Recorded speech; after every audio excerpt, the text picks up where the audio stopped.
High, আমি সাইফুদ্দিন মোল্লা। আমি আজও তোমাদের মাঝে আবারও চলে এসেছি একটি সুন্দর আলোচনা নিয়ে। শিক্ষাবিজ্ঞান ক্লাস 11 নম্বর বিভাজন ও তার প্যাটার্ন নিয়ে, প্রশ্ন প্যাটার্ন। তো দেখো, আমরা জানি আমাদের পরীক্ষার বেশি দিন নেই, তাই আমাদেরকে প্যাটার্ন সম্পর্কে অবগত হতে হবে।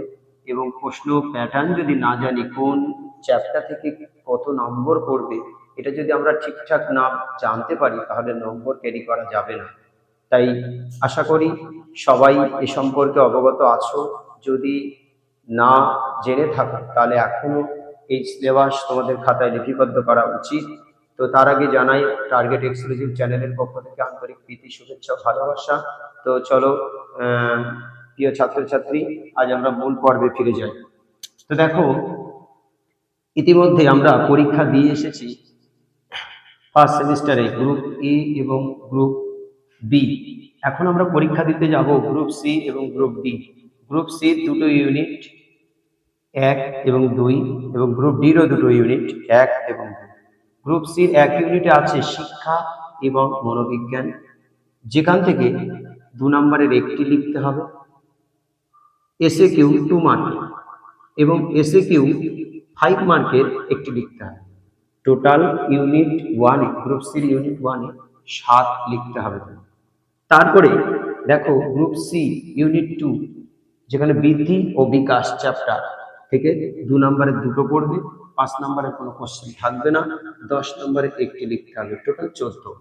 এবার গ্রুপ ডি থেকে ইউনিট 1 যেটা আছে প্রাচীন, মধ্য এবং প্রাক স্বাধীনতা যুগের ভারতীয় শিক্ষা ব্যবস্থা, এখান থেকে 2 মার্কের একটি লিখতে হবে, 5 মার্কের কোনো কোশ্চেন থাকবে না এবং 10 মার্কের একটি কোশ্চেন লিখতে হবে, টোটাল 12।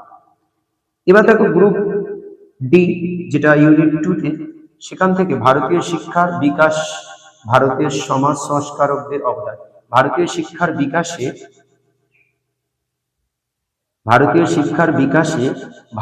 সমাজ সংস্কারকদের অবদান। দেখো 2 নম্বরের একটি, 5 নম্বরের একটি, 10 মার্কের কোনো কোশ্চেন থাকবে না, টোটাল 7। তাহলে এদিক দিয়ে দেখো টোটাল 2 মার্কের প্রশ্ন থাকবে, 5টা লিখতে হবে, 5 দোকানে 10, 5 মার্কের দুটো লিখতে হবে, 10, 10 মার্কের দুটো 20, 20 10 30 10 40, টোটাল 40। এদিক দিয়েও তাই, যোগ করলে 40 হবে। এই টোটাল সিলেবাসের এই নম্বর বিভাজন, অর্থাৎ এই চ্যাপ্টার থেকে মানে কত পড়বে সেটা দেখানো হলো। আশা করি এটি খাতায় তুলে নেবে এবং তোমাদের বহু উপকৃত হবে। এর পরের ভিডিও নিয়ে আবার উপস্থিত হব। ততক্ষণ ভালো থেকো। May God bless you. Thank you.